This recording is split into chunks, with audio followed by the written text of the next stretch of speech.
Bom dia. Vamos começar essa aula então. Essa é a aula de número 71. Nós estamos estudando a confessionalidade batista, as confissões de fé batista, tanto a de New Hampshire quanto a confissão de fé batista de Londres, de 1689. Nessa aula 71, nós vamos dar continuidade a entender, a expor a doutrina da justificação pela fé. Hoje nós vamos ver Romanos capítulo 4, e essa é a parte 4 dessa aula, a justificação, exposição dessa doutrina em Romanos. E nós vamos ver essa doutrina lá no capítulo 4 do livro de Romanos. Aqui Paulo, ele vai continuar a exposição que ele começou no capítulo 1, no capítulo 2, capítulo 3 e agora no capítulo 4, ele vai continuar explicando essa doutrina que, biblicamente, ela é considerada chave, ela é considerada central para o nosso entendimento de como Deus salva pecadores sem deixar de ser justo e sendo absolutamente santo. Veja só, tudo que nós vamos tratar aqui no capítulo 4 leva em consideração o que já foi falado antes. É uma coisa importante de falar. Irmãos, toda vez que vocês forem ler a Bíblia, sempre considere aquilo que foi escrito antes e aquilo que foi escrito depois. Porque a Bíblia, ela não é uma folha que nós arrancamos daqui. Eu vou ler essa passagem. A Bíblia não é aquele livrinho católico que o pessoal às vezes costuma usar, chama Minutos de Sabedoria, que você abre ele lá no meio. Qual que é a palavra para mim hoje? Aí você lê lá um pouquinho do Minutos de Sabedoria. Essa daqui é a palavra para mim hoje. Ou talvez, como os crentes gostam, o pão diário. Você vai lá, abre aquele devocionalzinho e você tem uma meditação para aquele dia. A Bíblia é um livro. E um livro foi escrito para ser coerente com aquilo que vem antes e com aquilo que vem depois. Então, imagine você, vamos supor que você vai ler um livro Graciliano Ramos ou Machado de Assis, você vai ler um livro de literatura brasileira. Aí você abre lá na página 322. Nossa, isso aqui não faz nenhum sentido. Mas não faz mesmo. Você não viu o que estava escrito para trás e você não viu o que está escrito para frente. É por isso que não vai fazer sentido, porque nós precisamos do contexto para a compreensão. Não adianta, e isso aqui é importante dizer também, eu estudei essa palavra aqui no grego, eu estudei essa palavra aqui no hebraico, ela diz tal coisa. Mas se ela não estiver sendo interpretada no contexto que ela foi escrito, não adianta nada. Vou te dar um exemplo. Vamos supor que aqui nós estamos numa reunião de cozinheiros. E todas as pessoas que estão aqui são cozinheiros, cozinheiras, chefes de cozinha, assistentes de cozinha. E aí você escuta o palestrante falar o seguinte: olha só, Fabiano, todo cabo já foi soldado. Aí eles vão olhar: nossa, mas nessa cozinha aí quebra a panela, hein? Porque todo cabo já foi soldado, todos os cabos aqui dessas panelas já quebraram, já teve que ser soldado. Então, puxa vida. Agora você muda a audiência. E você fala isso num contexto militar, da Marinha, Exército, Aeronáutica. E você fala para eles assim: olha, todo cabo já foi soldado. Aí eles vão olhar para você: comandante, quem não sabe disso? Desde o primeiro dia de hierarquia militar a gente aprendeu que é soldado, cabo, sargento, subtenente. É assim que a gente vai subindo na hierarquia militar. Se você usa uma palavra num contexto diferente, ela pode significar coisas diferentes. E para aquele público diferente. O apóstolo Paulo, ele está escrevendo aqui, e ele vai usar Romanos capítulo 4, mas ele não vai usar isso daqui sem levar em consideração tudo que ele já escreveu antes e tudo que ele vai escrever depois. Muito bem, no capítulo 1, o que ele faz? No capítulo 1 de Romanos, vamos relembrar. Ele mostra o pecado geral da humanidade. Está comprovado, toda a humanidade é pecadora. No capítulo 2, Alexandre, ele mostra o pecado específico dos judeus.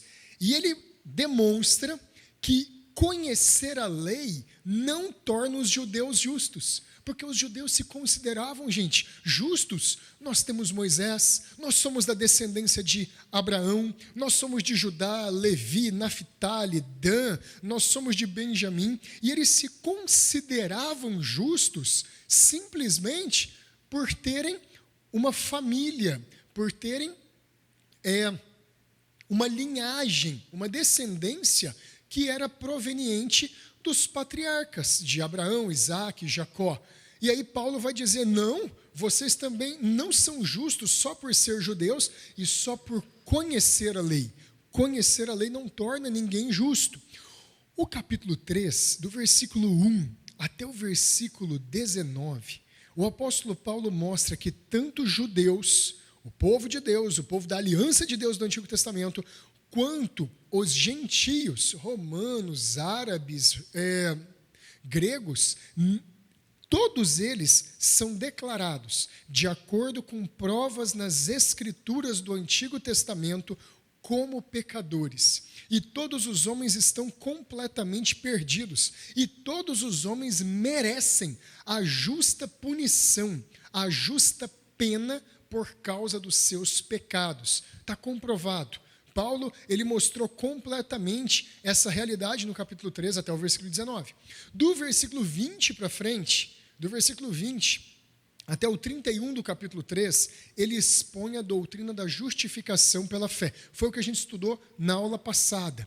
Foi o que ele explicou com bastante detalhe, explicando sobre redenção, justificação, expiação. Todos esses termos ele vai explicando ali e ele vai mostrando que essa doutrina é uma doutrina bíblica, uma doutrina que sai da Escritura. Agora Paulo vai fazer uma coisa muito inteligente aqui. E que geralmente nós fazemos quando nós queremos provar que algo é verdadeiro. Nós vamos buscar o quê? Apoio.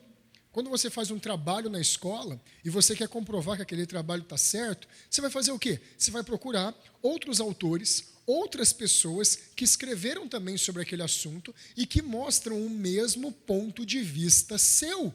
É geralmente assim que a gente faz. Olha, a gente está ensinando alguma coisa aqui, porque o apóstolo Pedro disse, porque o apóstolo Paulo disse, olha, porque Jesus disse que é assim. Nós buscamos uma base, nós buscamos uma fundamentação. O apóstolo Paulo, ele desenvolveu toda essa doutrina, mas, de novo, não foi num vácuo, não foi da cabeça dele que isso saiu, ele foi inspirado pelo Espírito Santo. E se o apóstolo Paulo foi inspirado pelo Espírito Santo, o que ele está dizendo em Romanos capítulo 3 precisa de confirmação de outros escritores que escreveram antes dele, também inspirados pelo Espírito Santo. Agora segura aí. É por isso que é tão importante nós estudarmos a Bíblia, desde Gênesis até Apocalipse. Por quê? Porque a Bíblia não contém contradição. Os escritos do Antigo Testamento não contradizem os escritos do Novo Testamento. Uma passagem da Escritura, ainda que aparentemente possa demonstrar para a gente, puxa, mas o que está escrito aqui em Reis não concorda com o que está escrito lá em Romanos, não concorda com o que está em Gálatas. Nós podemos ter certeza que não há contradição. Por quê? Porque o autor divino das Escrituras é o Espírito Santo. E ele garantiu que ia ter uma linha, que ia ter um nexo de causalidade, que aquilo que Moisés escreveu não seria contrariado por Isaías e não seria contrariado pelo apóstolo Paulo. Seria apenas expandido e ficaria cada vez mais claro. Quando a gente sai do Antigo Testamento e vai para o Novo Testamento, não existe contradição, mas existe expansão, existe um progresso na revelação. A gente vai compreendendo essas coisas de maneira mais clara, de maneira mais absoluta. Isso é o que o versículo, Provérbios capítulo 3, versículo 18, fala. O caminho do justo é como a luz da aurora, que vai brilhando cada vez mais até ser dia perfeito. O dia nasce no meio-dia, lá, 6 horas da manhã, o sol está lá em cima, está lá no pino, lá no teto. Não, o dia nasce, agora está nascendo 5 horas da manhã, né? O sol está nascendo às 5 horas da manhã. Ele começa baixinho, ele vai correndo. Depois de quase 6, 7 horas que ele está lá em cima, e depois ele vai declinando no entardecer. Aqui, esse texto do Antigo Testamento, ele nos mostra em Provérbios que assim é o caminho do justo. Ele vai progredindo em luz, vai progredindo em conhecimento, e é esperado que quanto mais tempo passe, mais luz nós tenhamos. Assim é a revelação de Deus, ela não se contradiz. O que Paulo vai fazer então aqui no capítulo 4? ele mostrou que todos são pecadores. Ele mostrou que só dá para ser salvo se for justificado pela fé. Agora, ele vai apelar para o Antigo Testamento, para os exemplos de Abraão e para os exemplos de Davi, mostrando no capítulo 4 que a doutrina da justificação pela fé, ela é bíblica e ela tem base e sustento no Antigo Testamento. Paulo vai mostrar que ele não inventou isso da cabeça dele. Paulo vai mostrar que isso aqui é totalmente comprovado pelo que foi escrito antes dele. Vamos lá comigo no versículo 1, Romanos 4, versículo 1. Veja só o que diz. Que, pois, diremos ter alcançado Abraão, nosso pai segundo a carne? Para aí. Lembra que o apóstolo Paulo está pegando o gancho do que ele escreveu no capítulo 3. O que ele terminou de escrever no capítulo 3? Ele falou assim, nós concluímos, versículo 28, Romanos 3, 28. Concluímos, pois, que o homem é justificado pela fé, independentemente das obras da lei. Uma outra coisa importante, quando você for estudar a Bíblia não foi escrita com capítulos, nem com versículos. A Bíblia foi escrita como um livro corrido. Quem colocou capítulos e versículos na Bíblia foram algumas pessoas na Idade Média para facilitar a nossa lembrança de onde está a passagem. Isso foi colocado aqui para facilitar a gente decorar o endereço de determinadas passagens, de determinados textos. Mas a Bíblia não foi escrita no original, com capítulo 1, capítulo 2, capítulo 3, versículo 10, versículo 15. Isso aqui foi adicionado depois e nos ajuda muito. Só que, se a gente não souber que isso aqui não foi escrito, colocando capítulo 4, capítulo 5, a gente às vezes começa a leitura como se fosse tudo novo daqui para frente, e não é. Porque Paulo está dizendo, que pois, versículo 1, 4, versículo 1, que pois diremos ter alcançado Abraão, nosso pai segundo a carne? Ele está fazendo uma pergunta, mas se ele faz essa pergunta aqui no vazio, ninguém vai entender nada. Mas essa pergunta dele tem toda a razão. Por quê? Porque ele provou, de acordo com o Antigo Testamento, que o pecador só pode ser salvo através da justificação pela fé. Mas agora ele vai fazer uma pergunta e falar assim, vem cá, e Abraão? O que ele alcançou? O que nós podemos dizer que Abraão, aquele que é o nosso pai segundo a carne, alcançou? Paulo está dizendo aqui o seguinte, que Abraão, ele é o iniciador do povo judeu. Ele é o primeiro que começou a linhagem dos judeus. O judaísmo, o povo eleito de Deus, o povo de Deus do Antigo Testamento começou em Abraão, não começou antes dele. Abraão, ele é o primeiro dos israelitas, ele é o primeiro dos judeus. Tudo começou com Abraão, depois dele veio Isaac, depois dele veio Jacó, os 12 patriarcas, mas tudo teve um início com Abraão, foi dele que veio a linhagem dos judeus. Agora, veja só, se Paulo conseguir provar pelas escrituras do Antigo Testamento que Abraão, que é o primeiro dos judeus, foi justificado sem cumprir detalhe por detalhe da lei, se ele conseguir provar que Abraão foi considerado justo diante de Deus, sem ser circuncidado, circuncisão é a marca que uma pessoa era judia. Se ele conseguir mostrar que a justificação de Abraão, lá no Antigo Testamento, ela foi somente pela fé, sem nenhuma obra que ele tenha feito, sem nenhum merecimento, sem nada que fez Abraão se destacar no meio das outras pessoas, se ele provar que isso foi feito por fé apenas, por confiar apenas em Deus, o argumento do apóstolo Paulo, da justificação pela fé, no capítulo 3 aqui, ele fica irrefutável.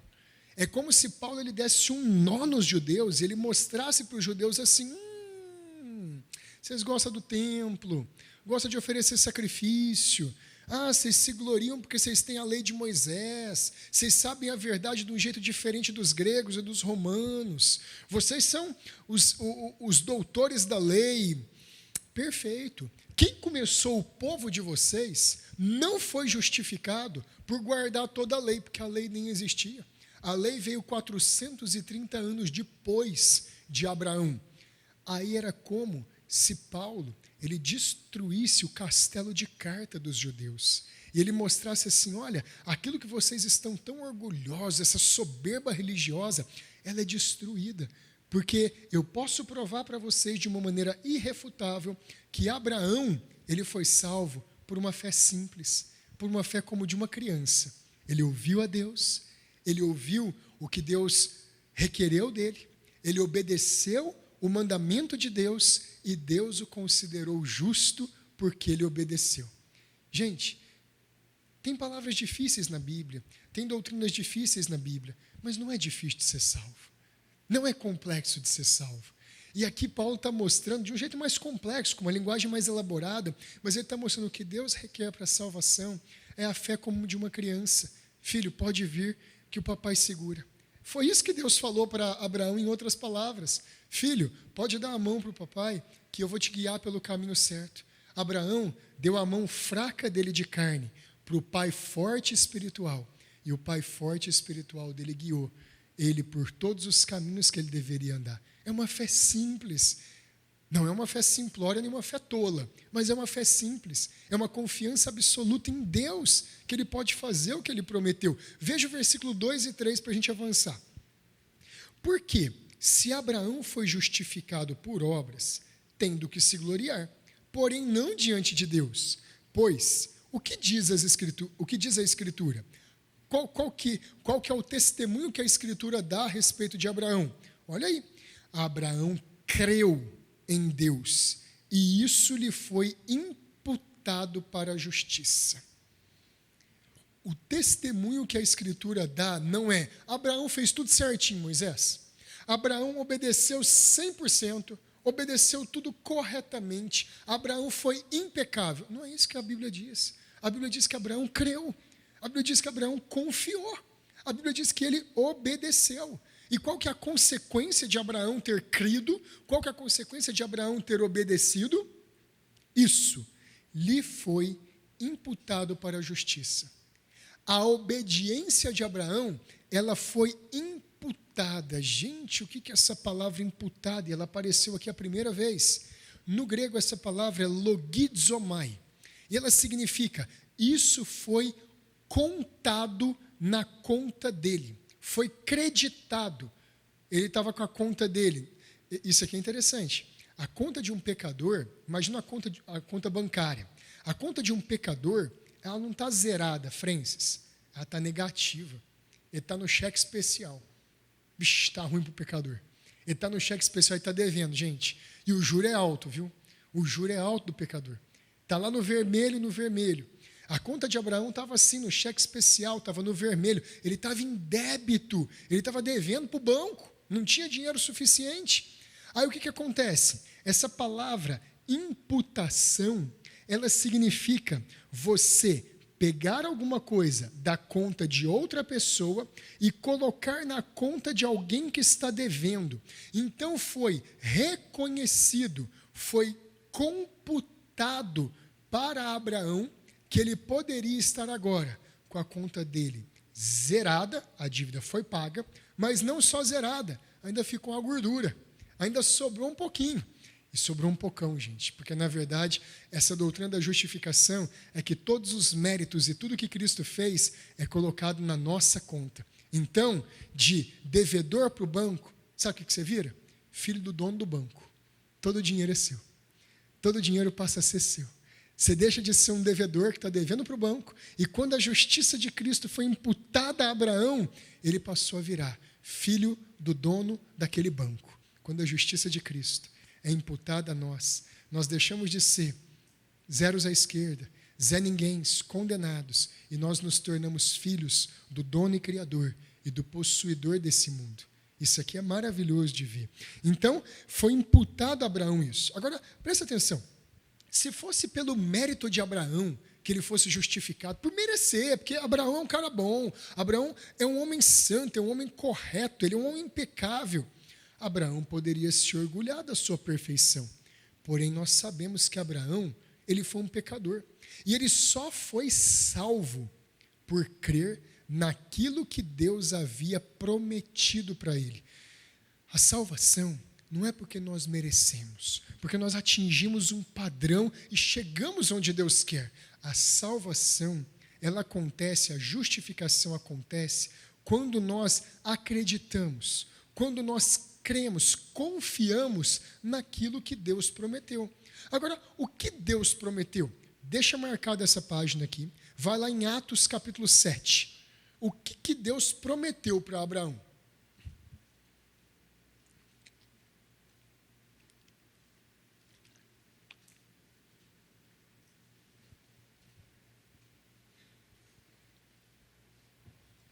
Agora aqui é Estevão, em Atos capítulo 7, explicando a história de Abraão e explicando de onde que Abraão veio. E vamos ver aqui se Abraão ele era justo por causa da lei ou se Abraão era justo por crer em Deus. Atos 7, versículo 2 até o 4.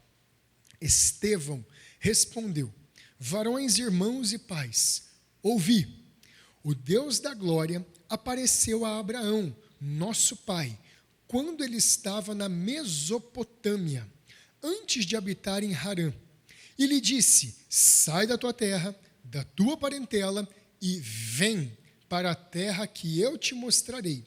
Então, Abraão saiu da terra dos caldeus. Só até aqui, não precisamos ler o versículo inteiro, 4. Olha só, Estevão aqui está explicando qual é a base da formação do povo de Deus. Tudo começou com Abraão.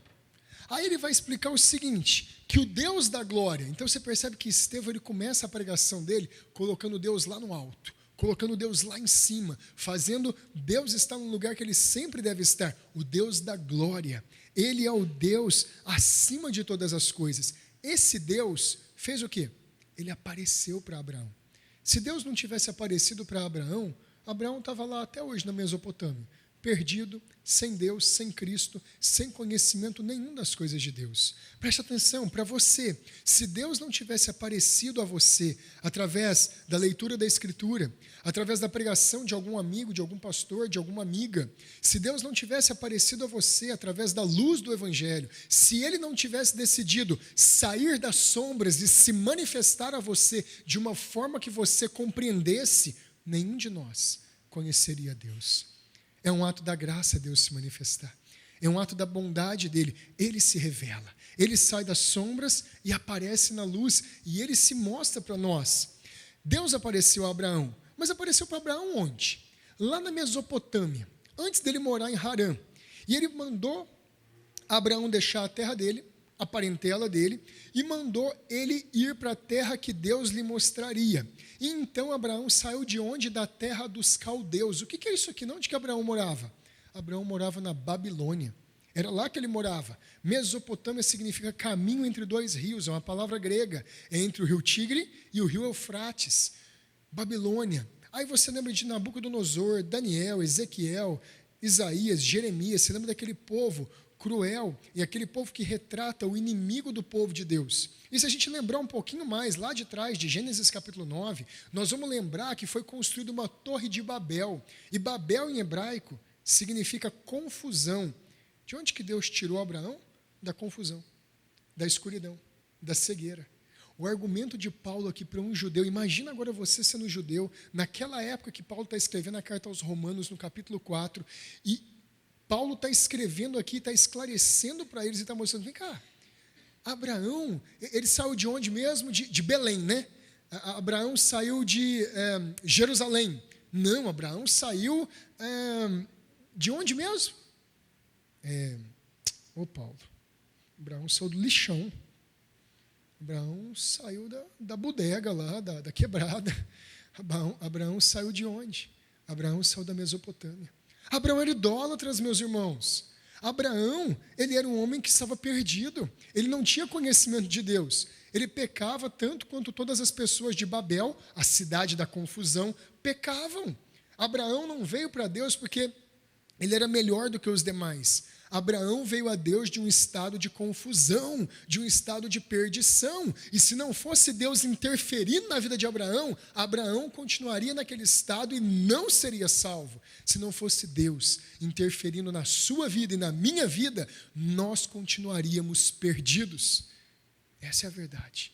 Então aqui, em Atos capítulo 7, fica claro que porque Deus se revelou e porque Deus mostrou para ele quem ele era, a sua aliança, e pela fé, não tem mérito nenhum a fé, e pela fé, Abraão creu e obedeceu, porque o versículo 4 diz que então saiu da terra dos caldeus. Não adianta só eu ouvir a verdade, não adianta só Deus se revelar para mim, eu preciso praticar a verdade, eu preciso obedecer a palavra de Deus. Porque ele obedeceu a palavra de Deus, ele foi considerado justo. Porque ele creu em Deus, e ele creu na promessa que Deus tinha feito, e ele agiu de acordo com essa promessa, obedecendo, ele foi justificado. Gente, isso aqui é extraordinário, porque Paulo está mostrando, em poucas palavras aqui, que a justificação acontece só pela fé. Agora ele vai gastar o restante do capítulo mostrando tudo isso no Antigo Testamento, e argumentando e demonstrando para nós que ninguém jamais vai ser salvo por obras. Ninguém jamais vai ser salvo por mérito. Deixa eu te falar uma coisa. Sabe por que ninguém vai ser salvo por obras e não vai ser salvo por mérito? Porque o homem, como nós já estudamos muito bem, ele é totalmente pecador, em todas as áreas do ser dele. Ele é 100% pecador, desde a planta dos pés até o alto dos fios dos cabelos. Nós somos totalmente pecadores. Não sobrou no homem uma ilha de moralidade, não sobrou um pedacinho do coração do homem, um pedacinho do fígado, um pedacinho dos rins, não sobrou nenhuma parte do homem que não esteja condenada pelo pecado. Por isso, nós precisamos ser completamente salvos, e completamente salvos pela graça e pela graça de Deus. Apenas, é só assim que dá para ser salvo. Escuta só essa frase que um antigo pastor batista disse, James Pettigrew Boyce, ele disse assim: a justificação é uma condição que não tem mérito, mas que apreender é tomar, que toma o mérito em outro. Eu não tenho mérito, mas eu pego o mérito que outro tem. Justificação é também um ato do pecador, ao qual ele é graciosamente disposto pela fé. É a fé que Deus concede ao pecador, e guiado pelo próprio Deus, através do poder do Espírito Santo. Nada do homem. Deus apareceu para Abraão, Deus se revelou a ele, tirou ele da confusão e trouxe ele para a luz da sua presença. Vamos lá para o versículo 4 agora de Romanos 4. Romanos 4, pode voltar para lá? Versículo 4.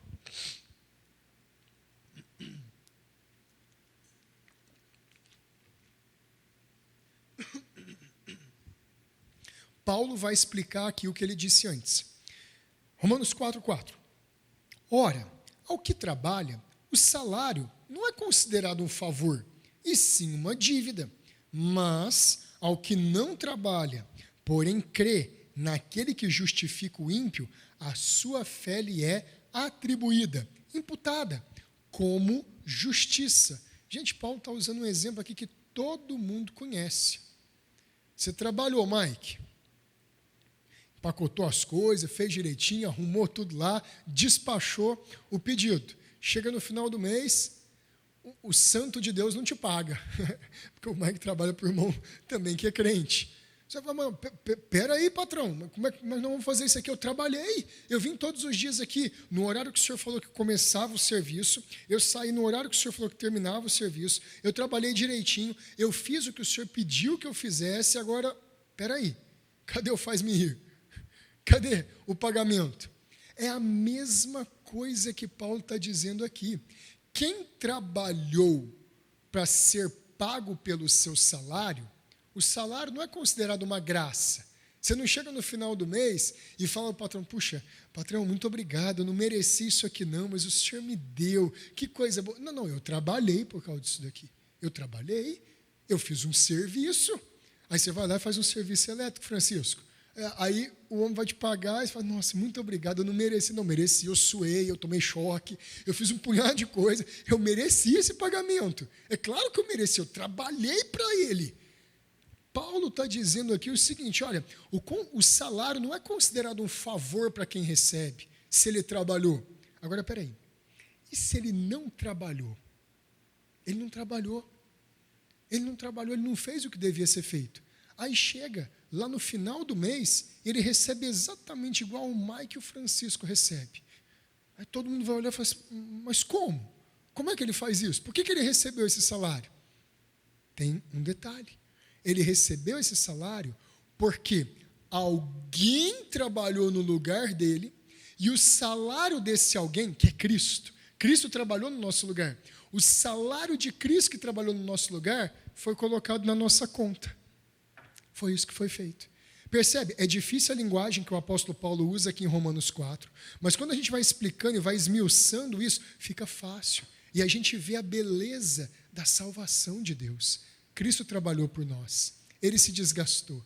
Ele foi o homem de dores. Ele foi aquele afligido e cansado em trabalhos que Isaías 53 fala. Mas o salário dele, o que ele fez? Ele deu para nós. A recompensa ficou para nós.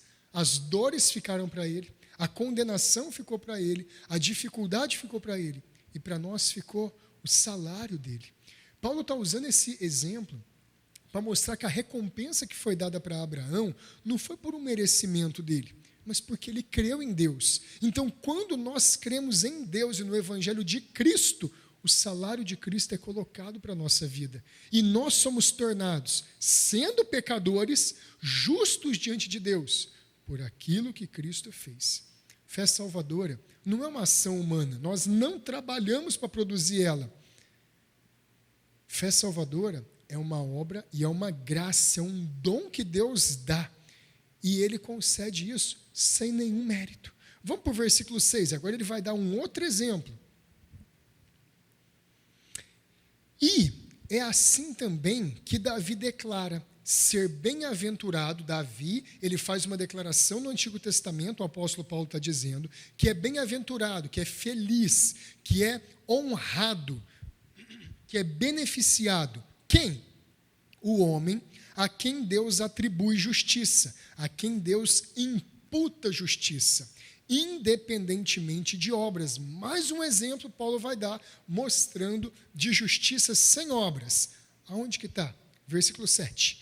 Bem-aventurados aqueles cujas iniquidades são perdoadas e cujos pecados são cobertos.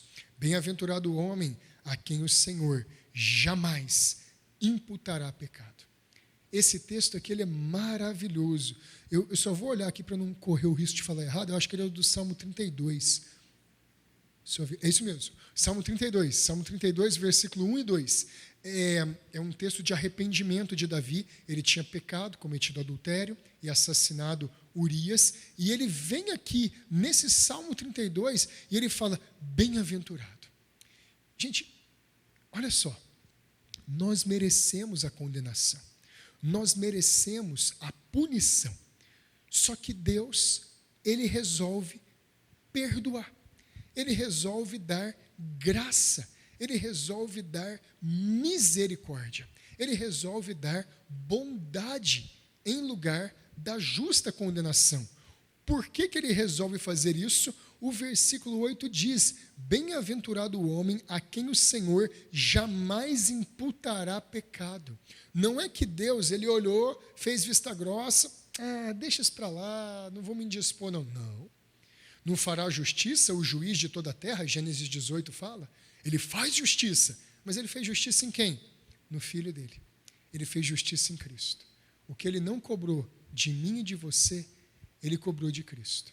O que Ele não cobrou da nossa vida, Ele cobrou da vida do Filho dEle. Então alguém morreu pelo pecado, alguém pagou, alguém adquiriu mérito, alguém comprou alguma coisa e foi naquela cruz pesada que eu muito bem o sei, que Jesus Cristo deu a sua vida por amor da sua grei, por amor do seu rebanho, por amor do seu povo. Quem fez isso?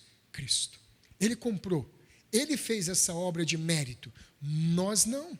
Então é por isso que Deus ele pode não cobrar, não imputar pecados naqueles que Ele deseja salvar, porque aquilo que Ele não cobrou deles, Ele cobrou de Cristo. Essa é a obra da salvação. E Paulo está demonstrando aqui que essa obra, ela está totalmente de acordo com o Antigo Testamento. Ele já citou Abraão, ele já citou aqui Davi, e ele está mostrando que tudo isso aqui se encaixa perfeitamente, está encaixado, está correto aqui. Isso aqui é maravilhoso, gente. Isso aqui é extraordinário. O martelo da sentença de Deus deveria cair, mas ele não faz esse martelo cair, faz esse martelo cair sobre Cristo e sobre nós. Ele faz cair o favor dele, ele faz cair a bondade dele, ele faz cair a misericórdia. Então Paulo está confirmando que tudo aquilo que é verdade sobre Abraão no Antigo Testamento, Davi, milhares de anos depois de Abraão, também confirma que é verdade, também está correto. Sabe o que Abraão está fazendo aqui? Teologia bíblica. Ele está pegando um texto do Antigo Testamento, ele está relacionando esse texto com uma outra passagem do Antigo Testamento e ele costura essas duas verdades para mostrar assim, ó, está na Escritura. Isso aqui não é um texto isolado, isso aqui é uma verdade ao longo de todo o Antigo Testamento. A verdade está aqui. Deus salva pecadores pelo mérito de Cristo, colocado sobre esses pecadores. A justificação pela fé é bíblica. Vamos no versículo 9. Vem, pois, esta bem-aventurança, essa bondade, essa dádiva, exclusivamente sobre os circuncisos ou também sobre os incircuncisos? Segura aí. O que Paulo está falando? Circunciso igual judeu. Quem passou pelo ritual da circuncisão. Ao 8º dia, todo filho homem será circuncidado, cortando a pele do prepúcio do pênis masculino. Essa é a circuncisão judaica, estabelecida lá com Abraão. Os incircuncisos são aqueles que não têm essa marca.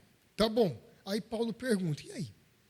Essa bondade de Deus, esse presente que Deus dá, da justificação pela fé, vem só para os judeus ou vem também para os não judeus? É isso que ele vai discutir agora. Vamos continuar lendo. Visto que, dizemos, a fé foi imputada a Abraão para a justiça. Como, pois, versículo 10, lhe foi atribuída? Como que Deus atribuiu essa fé para Abraão? Como que Deus considerou Abraão justo? Vamos ver. Estando ele já circuncidado ou ainda incircunciso? Não no regime da circuncisão, e sim quando ele estava incircunciso. E ele recebeu o sinal da circuncisão como selo da justiça da fé, que teve quando ainda estava incircunciso, para vir a ser o pai de todos aqueles que creem, embora não circuncidados, a fim de que lhes fosse imputada a justiça, e também se tornasse pai da circuncisão, isto é, daqueles que não são apenas circuncisos, o ritual judaico da circuncisão, mas também andam nas pisadas da fé que teve Abraão, nosso pai, antes de ser circuncidado. Esse texto, ele é difícil, mas esse texto é tão preciso, e o que Paulo escreveu aqui é irrefutável. Por quê? Ele pega o Antigo Testamento e ele mostra, Abraão veio da quebrada, Abraão veio não de família real, ele não era justo por ele mesmo. Ele mostra Davi, um homem que escreveu o Salmo 32, depois de ter adulterado e assassinado um homem injustamente. E aí ele costura essas verdades do Antigo Testamento, mostrando assim, judeu, tá, e aí? Você considera que você é justo porque você é judeu, porque você tem o templo, faz isso tudo, mas e agora? Abraão, ele já era circuncidado quando ele creu? Abraão cumpria a lei quando ele creu? Nem existia a lei. A lei ia existir depois de 430 anos depois. Então, o que Paulo está fazendo aqui, mostrando que Abraão, ele é o exemplo, ele usa a palavra aqui no texto, pai. Se você olhar o versículo 12, ele é pai da circuncisão e ele também é pai dos não circuncidados. Irmãos, o que Abraão fez aqui foi soltar uma bomba na sala. Isso aqui, o que Abraão fez aqui, é mais ou menos ele chegar no templo, desculpa, não é Abraão, o que Paulo fez aqui é o que deu problema para ele, quando ele chegou no templo de Jerusalém, e ele falou que Cristo era Salvador, tanto dos gentios quanto dos judeus. O que os judeus fizeram com o eleitor? Bateram nele, queria matar Paulo, rangeram os dentes, é a expressão de Atos contra Paulo, eles odiaram Paulo, Porque os judeus, eles tinham um orgulho religioso, eles tinham uma soberba religiosa. A gente já viu isso aqui em Romanos capítulo 2.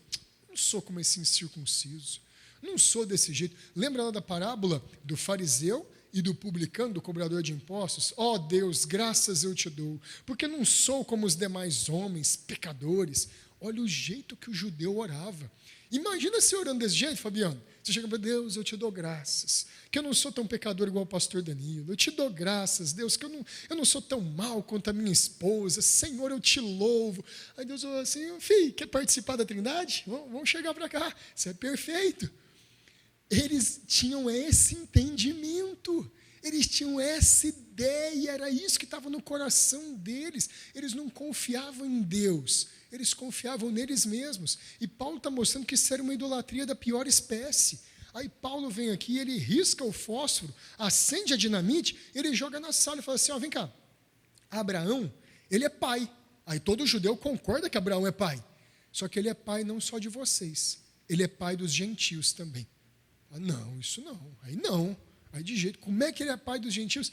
Aí ele prova que ele é o exemplo da justificação pela fé, tanto dos judeus quanto dos gentios. Abraão, ele é o exemplo, porque ele não era judeu quando ele foi justificado. Ele morava lá na Babilônia, ele morava lá na Mesopotâmia. Mas depois que ele foi justificado, ele fez a circuncisão. Então ele também obedeceu o ritual externo que Deus mandava ser feito. Então Abraão se tornou tanto o pai dos judeus quanto o pai dos não-judeus. Aí você imagina o escândalo que foi naquela época ensinar um negócio desse. Aí você imagina o problema que foi naquela época. É por isso que Jesus foi morto. É por isso que Jesus foi condenado. Jesus, ele não aboliu a lei, ele não acabou com Moisés. Ele cumpriu a lei, ele mostrou assim, judeus, eu coloquei vocês no mundo, porque vocês são as minhas testemunhas, para que através de vocês, todos os povos da terra pudessem conhecer que existe um Deus e como se vive de maneira agradável para esse Deus. Mas os judeus falharam em cumprir essa obrigação de testemunhar quem Deus era. Então, o que nós vemos aqui é o seguinte, nesse texto até o versículo 12. Para os judeus, Abraão está mostrando que a circuncisão só tem valor se eles tiverem a fé e se eles viverem como Abraão viveu. Paulo aqui está mostrando pelo exemplo da vida de Abraão que não adianta eu falar sou judeu, sou reformado, não adianta falar conheço bem as doutrinas, conheço bem as escrituras, sei teologia sistemática, estou numa igreja bíblica, não vivo de acordo com isso. Não adianta. Paulo está mostrando aqui, é judeu? Sou. Circuncidado ao 8º dia? Sim. Da tribo de Benjamim? Sim. Fariseu de fariseus? Sim. Isso tudo é Filipenses capítulo 2. Se é tudo isso, 3. Filipenses capítulo 3. Se é tudo isso, sou. Mas se você não viver como Deus ordena ser vivido, se você não obedece essa verdade, se você não vive pela fé, não adianta nada. Não serve nada. Para os gentios, Paulo está mostrando que cumprir o rito externo da circuncisão também não adianta nada, porque nessa época que os judeus faziam o quê? Prosélitos, e Jesus repreendeu isso em Mateus 23. Vós percorreis os céus, percorreis os mares, não são? Vós percorreis os mares para fazer um prosélito, e depois o tornais 2 vezes mais filho do inferno do que vós. Porque eles iam lá, eles usavam todos os esforços para fazer um grego, para fazer um árabe, para fazer alguém estrangeiro de Israel se circuncidar. Aí eles consideravam, ufa, o Joaquim circuncidou, pronto, ele está salvo. Aí Jesus ficou irado com eles em Mateus 23 e falou, não, isso não basta, isso não serve, não adianta só ele ser circuncidado, ele tem que ser uma nova criatura. Não é suficiente só cumprir o rito externo da circuncisão, é necessário crer em Deus. Aí aqui, Paulo está mostrando que do Novo Testamento em diante, os gentios não iam mais praticar o rito da circuncisão. Por isso nós não somos mais circuncidados. E no Novo Testamento, depois do Evangelho de Cristo, a circuncisão não seria mais a marca de um salvo, e nem o batismo cristão ia ser a marca de um salvo, mas ser uma nova criatura. Não basta estar numa igreja bíblica. Não basta conhecer corretamente as doutrinas. Não basta dizer, sei sobre o calvinismo e a fé reformada. Isso não resolve. Eu preciso ser uma nova criatura.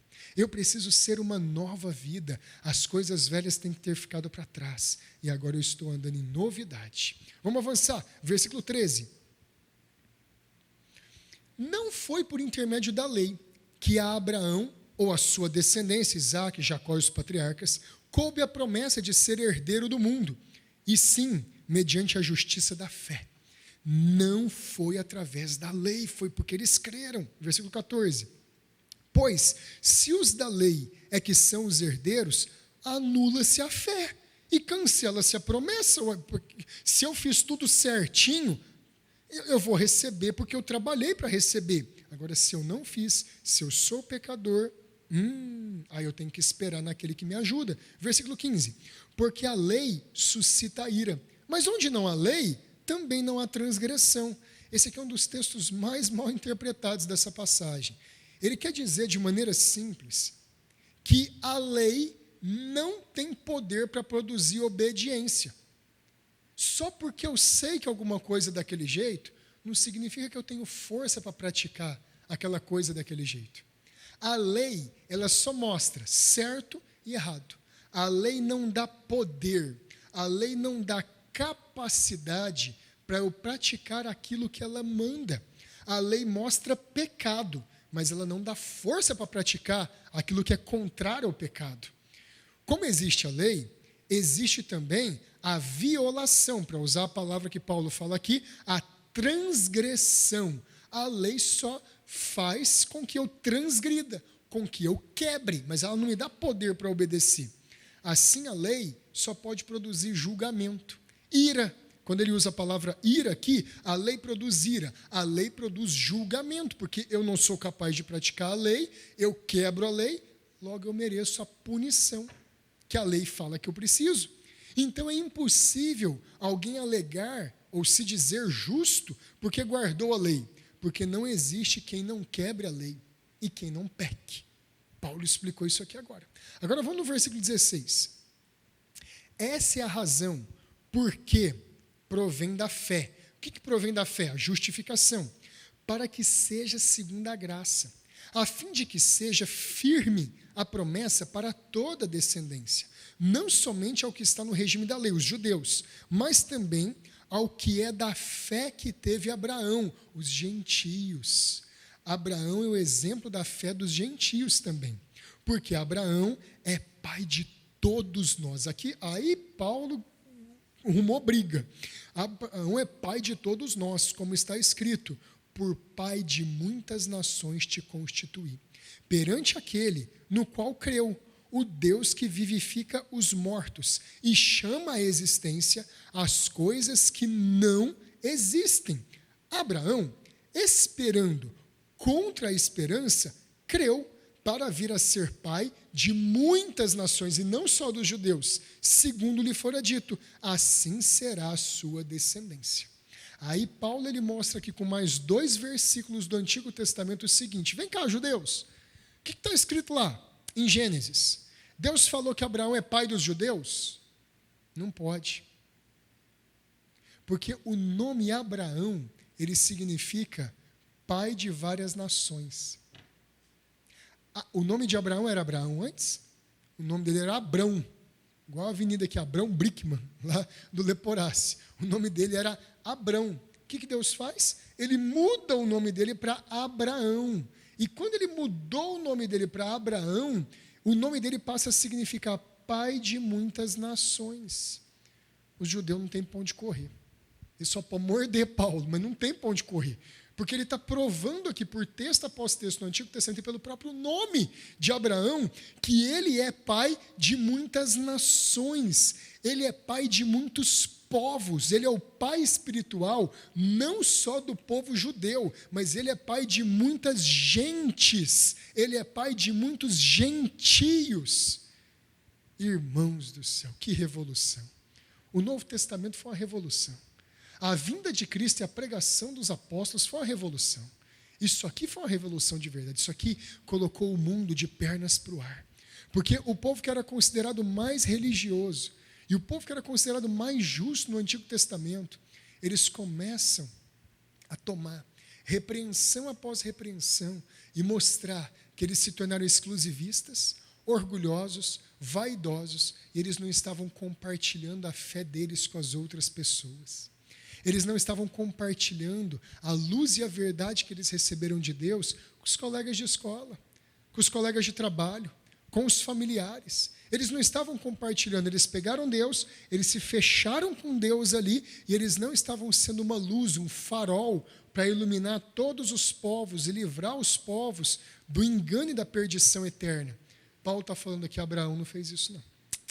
Abraão, ele é um exemplo de ser o pai espiritual de muitos povos e de muitas nações. O texto, ele é difícil, mas o texto mostra aqui para nós, veja só o versículo 17. Deus é aquele que vivifica os mortos e chama à existência as coisas que não existem. O que ele está querendo dizer com isso daqui? Com quantos anos Abraão foi pai, dona Luzia? 100 anos. Era como se Abraão já estivesse morto para produzir descendência, com 100 anos. Onde a gente já ouviu que alguém com 100 anos produziu filhos? Não tem? É como se ele estivesse morto. Deus está usando aqui uma metáfora, uma ilustração, um tipo muito grande para mostrar assim, Abraão tinha condição de ter filho? Sara tinha condição de ter filho? O que aconteceu aqui então? Deus, ele fez um milagre. Salvação e justificação pela fé é um milagre. É um milagre. Nós não precisamos ver cego ver. Nós não precisamos testemunhar braços crescerem, curas miraculosas. Quando a gente vê um ímpio se converter, é por isso que tem festa dos anjos de Deus no céu, porque é um milagre. Não tem festa dos anjos de Deus no céu quando outros milagres menores são feitos. São milagres, são intervenções sobrenaturais de Deus. O grande milagre é alguém ter um novo coração. É assim que existe festa no céu. Olha que coisa extraordinária.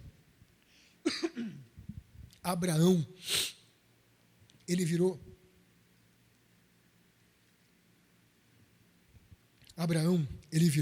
um exemplo da ressurreição dos mortos.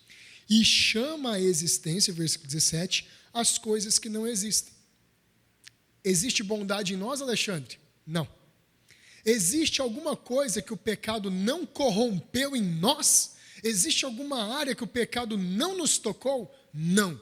Então a salvação, a graça, a justificação pela fé é Deus chamando à existência coisas que não existem, coisas que nós não temos. É Ele criando em nós uma nova disposição, um novo coração e nos fazendo andar em nova vida. Gente do céu. É por isso que teve a reforma protestante. Lutero começou a ler isso daqui. Zwinglio começou a ler essas coisas. Calvino começou a ler isso aqui. John Hus, um pouco tempo antes. John Wycliffe, um pouco tempo antes. Aí você começa a ter John Knox lendo essas coisas aqui. Não teve jeito. Não dava mais para esconder. Não dava mais para dizer que a salvação era a graça de Deus mais as obras do homem.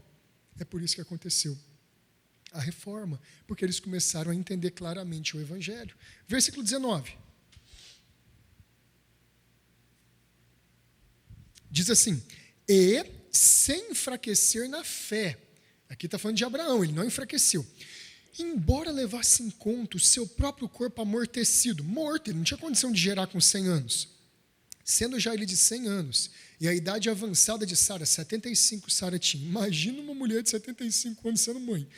Não duvidou, por incredulidade, da promessa de Deus. Deus tinha prometido que ele teria um filho. Mas, pela fé, se fortaleceu, dando glória a Deus. Ele não confiou naquilo que ele e a esposa podiam fazer, porque ele já tinha 100, a esposa tinha 75, e eles não tiveram filhos. Então, agora, com 175, é aí que eles não podiam ter filhos. Mas Deus prometeu. Deus prometeu. Deus tinha prometido, você vai ter um filho. E Deus falou até o nome do filho, Isaac, porque a sua esposa riu e achou que não ia dar certo esse negócio. Deus prometeu, deu o nome para o filho e falou, vai acontecer. pela promessa, segundo o que Deus tinha prometido, ele se fortaleceu. Ele deu glória a Deus e reconheceu que isso seria uma obra de Deus. Versículo 21. E, estando plenamente convicto, não tinha espaço para dúvida, de que ele, Deus, era poderoso para cumprir o que prometera. Se Deus prometeu, ele vai cumprir. 22. Pelo quê? Isso lhe foi também imputado para a justiça. Abraão teve a fé dele confirmada quando ele saiu de Ur dos Caldeus, da Mesopotâmia. Ele obedeceu a Deus indo para Canaã. E ele teve a fé dele também confirmada, atribuída, imputada, quando ele creu que Deus poderia gerar um filho para ele. Pastor, mas por que esse negócio de filho é importante? Porque Abraão, ele demonstrou fé em confiar que Deus faria um milagre de lhe dar um filho. Por que ter filho é tão importante no Antigo Testamento? Porque ter filho significava para o povo do Antigo Testamento que o genitor, que o pai, ele continuaria vivendo no filho, no neto, no bisneto, no trineto, esses daí para frente. Ele continuaria vivendo através dessa descendência que ele produziria.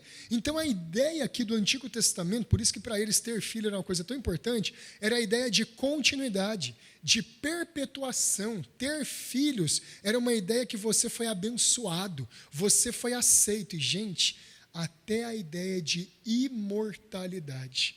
Por quê? Porque uma parte de mim continua viva naquele filho, naquela filha que eu produzi, por assim dizer.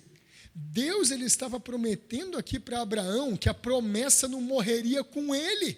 Deus estava prometendo aqui para Abraão que a fé, que a verdade e que ser do povo de Deus não acabaria quando ele morreria. Deus estava prometendo aqui que iria continuar uma linhagem santa. Abraão, então, crendo nisso tudo, por crer, a base da justificação dele foi confiar em Deus, e isso foi computado como justiça. E novamente, gente, não foi por mérito dele, não foi porque ele era bom, mas porque ele confiou naquele que era poderoso para cumprir o que prometera. Ele confiou na promessa, a fé dele estava no que Deus prometeu e não no que ele podia fazer. Ele confiou. Isso é salvação. Versículo 23. E não somente, aqui a parte é a melhor, e não somente por causa dele, está escrito que lhe foi levado em conta, mas também por nossa causa, posto que a nós igualmente nos será imputado, a saber, a nós que cremos naquele que ressuscitou dentre os mortos a Jesus, nosso Senhor, o qual foi entregue por causa das nossas transgressões e ressuscitou por causa da nossa justificação. Gente, Paulo é um gênio. É por isso que Romanos talvez seja o maior livro do mundo, porque o que ele faz aqui não tem cabimento. Ele está lá, bonitinho, conversando no Antigo Testamento, provando. De repente, Paulo é aquelas pessoas geniais. De repente, ele faz um negócio no violão que ninguém estava esperando. De repente, ele faz uma virada na bateria que ninguém imaginava que ele ia fazer. Ele fez isso aqui. Ele está caminhando, bonitinho, estou entendendo. Abraão, pai de muitas gentes, nações, Abraão, estou acompanhando, Paulo. Estou entendendo onde você está indo. Tá, Abraão creu, não por praticar a lei, Abraão não era bom, tá bom, perfeito, isso foi imputado por justiça, tá. Aí Paulo fala assim, mas isso aqui não está registrado só por causa de Abraão, isso aqui está registrado por causa de nós também. Nós? Todo mundo que crê é semelhante a Abraão. Não, Paulo, mas Abraão é o amigo de Deus. Abraão é aquele homem que a gente lê no Antigo Testamento, que Deus é o escudo dele, que Deus é a herança dele, é o grandíssimo galardão dele. Abraão, talvez, ele está nos top 10 ali da fé. Abraão, Moisés ali, é difícil pegar com eles. Então, todo mundo que crê, isso foi escrito, para que todo mundo que crê, saiba que crê do mesmo jeito que Abraão creu há 5.000 anos atrás, talvez. Todo mundo que é salvo do mesmo jeito que Abraão foi salvo há 5.000 anos atrás. Aí você percebe a conexão que a nossa salvação tem com a igreja do Antigo Testamento. Quem é salvo, quem foi salvo na época de Abraão, foi salvo do mesmo jeito depois que Davi foi, que Isaías foi salvo do mesmo jeito que Mateus foi salvo do mesmo jeito que Lutero, Calvino foram salvos. É salvo do mesmo jeito que você e eu somos salvos. Está escrito aqui para mostrar que quem crê vai receber igualmente a imputação, vai receber igualmente a verdade, a graça, o perdão de Deus. Por quê? Aí Paulo dá a virada magistral dele aqui. Sabe por quê? Porque o ponto que muda tudo é que Deus, que fez lá atrás um homem de 100 anos e uma mulher de 75 anos ter à luz a um filho, ele fez um milagre maior ainda, ao fazer o filho dele viver uma vida perfeita como homem, ao fazer o filho dele ser ao mesmo tempo homem e Deus, a imputar os nossos pecados sobre o filho dele. Ele fez esse filho ressuscitar dos mortos. Você percebe a conexão? Ele está falando de ressurreição desde o começo aqui. Aí ele fala que Jesus foi ressuscitado dos mortos. E ele se tornou o quê? Ele é o nosso Senhor. Ele é o nosso Rei. Ele nos conquistou para Ele. Aí ele explica aqui o coração do Evangelho. Jesus foi entregue. Jesus morreu. Isso aqui é a redenção. Jesus morreu por causa das nossas transgressões. Jesus não morreu, Daniel, pelos pecados de todo mundo. Ele morreu pelos pecados dos eleitos. Jesus morreu por causa das nossas transgressões, mas ele ressuscitou por causa da nossa justificação. Na morte de Jesus, ele leva o nosso pecado. Na ressurreição de Cristo, ele nos dá o tesouro dele. Olha que coisa incrível. Olha que coisa extraordinária. E essa verdade foi registrada para todos nós que cremos na ressurreição, que cremos na morte, que cremos no Evangelho de Cristo. Escuta só essa última frase aqui para a gente encerrar, também do James Pettigrew Boyce, esse antigo pastor batista. Essa obra meritória de Cristo, chamada nas Escrituras de justiça de Deus, é imputada, considerada por Deus, àqueles a quem ele justifica, como o fundamento ou a causa da sua justificação. A causa foi o que Cristo fez. É considerado na sua conta. Eles serão tratados como se tivessem feito o que Cristo fez por eles. Quando você chegar no céu, e quando as portas do céu se abrirem para você, você não vai ser tratado como um indigente, como um mendigo. O menor dos santos aqui na terra, o menor dos salvos aqui na terra, o menor dos pecadores aqui na terra, quando ele chegar no céu, vai ser estendido para você um tapete vermelho. Vão ser batidas palmas para você, você mesmo crente, você mesmo homem e mulher. Aquelas portas que não se abriram para Judas, aquelas portas que não se abriram para Esaú, aquelas portas que não se abriram para tantos e tantos ao longo da história, aquele reconhecimento que talvez você nunca teve aqui na terra, lá aquelas portas que Apocalipse fala que são como pérolas, vão se abrir para você. Os anjos vão tocar as trombetas e vão chamar você e vão saudar você pelo seu nome, e você vai entrar com a mesma dignidade real que Cristo entrou no céu, porque você vai entrar vestido dos mesmos méritos de Cristo. Não vale a pena viver para Deus? Não vale a pena abandonar o pecado?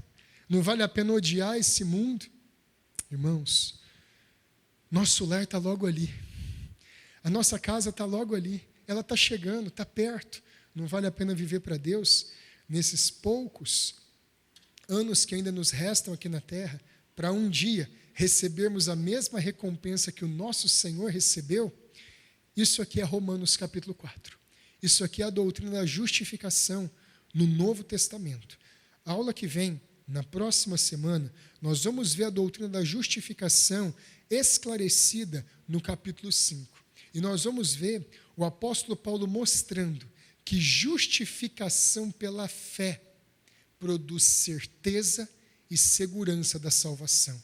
A gente não vive instável, a gente tem certeza e segurança. Vai ser a nossa última aula, na parte 5, estudando Romanos capítulo 5, e entendendo perfeitamente que depois de justificados, a gente não perde essa condição nossa, não. Nós permanecemos justos diante de Deus, nós permanecemos protegidos diante dele. E depois a gente vai avançar para os próximos estudos. Eu espero com todo desejo, com toda esperança, que aprender mais do Evangelho, igual a gente está aprendendo, dê para você mais alegria, dê para você mais disposição para lutar contra o pecado, dê para você mais disposição para não guardar essa fé para você, mas para compartilhá-la com outros homens, com outras mulheres, com outras crianças, para que o Cordeiro receba a glória dos sofrimentos que ele recebeu na cruz, para que o Cordeiro seja exaltado. Amém? Vamos fazer uma oração para encerrar? Senhor, te agradecemos pela tua palavra e pela tua verdade, que é mais preciosa do que o ouro. Te agradecemos, Deus, porque as verdades da sua Escritura valem mais do que todos os diamantes dessa terra juntos. Te agradecemos porque o Senhor é bom e o Senhor revela essas coisas para os pequeninos. O Senhor ensina essa verdade para aqueles que são como nós, destituídos de tudo, mas que recebem um presente maior do que tudo nessa terra, Jesus Cristo, e esse crucificado e ressurreto. Obrigado, Deus, que o Senhor nos faça viver nesse dia de hoje para o seu louvor, virmos à noite para cultuar o seu nome e para tomarmos a ceia do Senhor com um coração grato, contrito e reverente. Pedimos a tua bênção sobre nós e as nossas casas, em nome de Jesus. Amém. Inscreva-se no novo canal da Igreja Aliança do Calvário no YouTube. Ricos conteúdos, aulas de EBD, exposições bíblicas e práticas das confissões históricas batistas, curso de Teologia Confessional Batista Reformado. Igreja Aliança do Calvário, novo canal no YouTube. Inscreva-se.